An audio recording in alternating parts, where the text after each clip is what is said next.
Hello! Last time, we saw trees as bridges between heaven and earth. But in this chapter, we step closer. We peer inside the trunks themselves, because within them something stirs. Spirits, ancestors, even entire cities waiting to be found. I am taking us back to the land of the Maya, where the Ceiba was more than a tree. It was a cosmic highway. Its roots curled down into Xibalba, the underworld of 9 rivers and death lords. Its trunk was our world, and its canopy soared into 13 heavens where celestial gods made their home. But this wasn't a silent bridge. Souls of the dead traveled its routes to the underworld.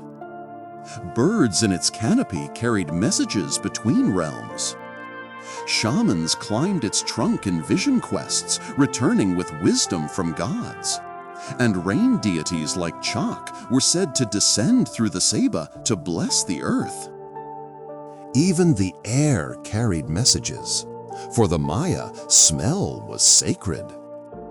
Deities and the dead were nourished by aromas, burning incense, roasted foods, organic offerings. Censers carved with Ceiba symbols were used to release these scents upward and downward. Some of those vessels, cracked with time, still rest in museums today. Proof of how the living fed the unseen through the Ceiba. So when you stand before one today, remember, it is not just wood and leaf. It is a breathing corridor of souls. Zapam Zukam, the Carib's hidden market. Follow me now into South America, where the Zapam Zukam, a dark-skinned woman who invariably appears naked in the fullness of her vigor, with black eyes and hair and voluminous breasts that move when she walks, producing an onomatopoeic sound from which her name derives. She is associated with the twisted carob tree that hides a darker secret. Locals say within its bark lives a market of spirits. Those who dare can bargain for gifts, luck, wealth, or forbidden knowledge. But there is a cost. Tales speak of those who tried to harm the tree. Their children vanished, stolen away by Zapam Zukam. It is said those children now wander its hollow halls, serving forever in its shadowed markets, voices lost among the whispers of the tree. The Iroko, West Africa's living portal.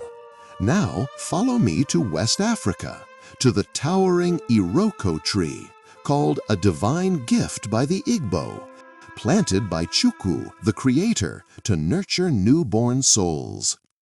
Its roots hold sacred groves, and its trunk is said to bridge the living with the ancestral realm.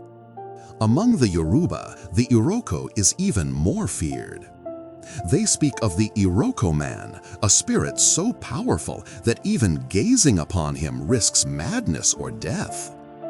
They tell tales of spiritual markets and dwelling place of the spirit beings inside the walls of the tree, where spiritual and traditional rulers disappear to in pursuit of power.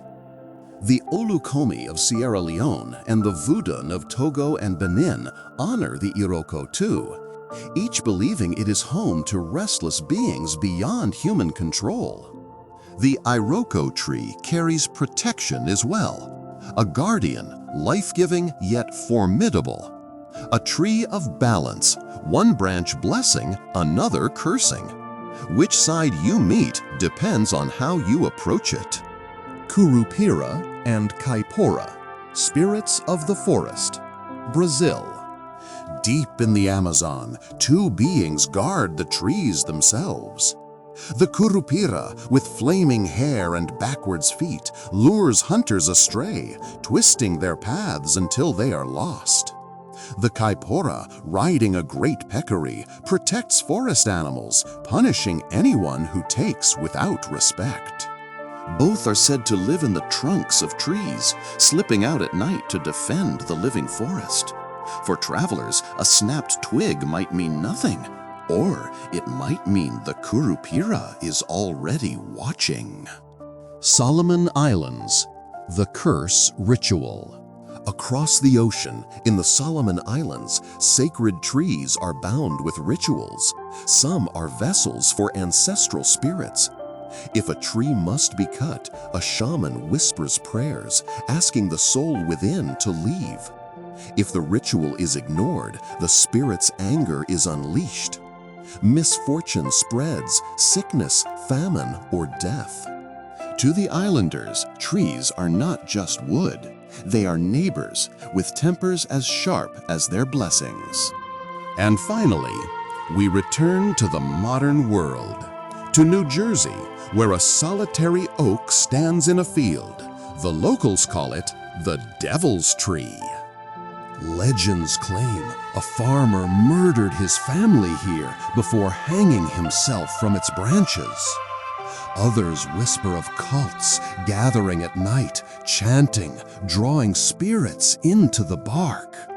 Visitors report voices, report shivers in their bones, cold winds, shadows among its branches. Some even say the tree breathes, its bark warm to the touch in the dead of winter, as if something inside still breathes and refuses to die. Those who mocked it or tried to cut it spoke of cars breaking down, accidents striking, lives unraveling. The Devil's Tree is fenced now, scarred with axe marks and burns, but still standing. Silent, patient, a warning. Each warning us to respect the trees and what they host or represent. If the same whispers reach us from centuries past, maybe they are not whispers at all, but memories the trees have carried longer than we've been here. Tell me, have you heard of such trees where you live? Do your people speak of curses, guardians, or spirits in the bark? Share your story below and join us as we continue this journey. And don't forget, like, share, and subscribe so you don't miss the next chapter.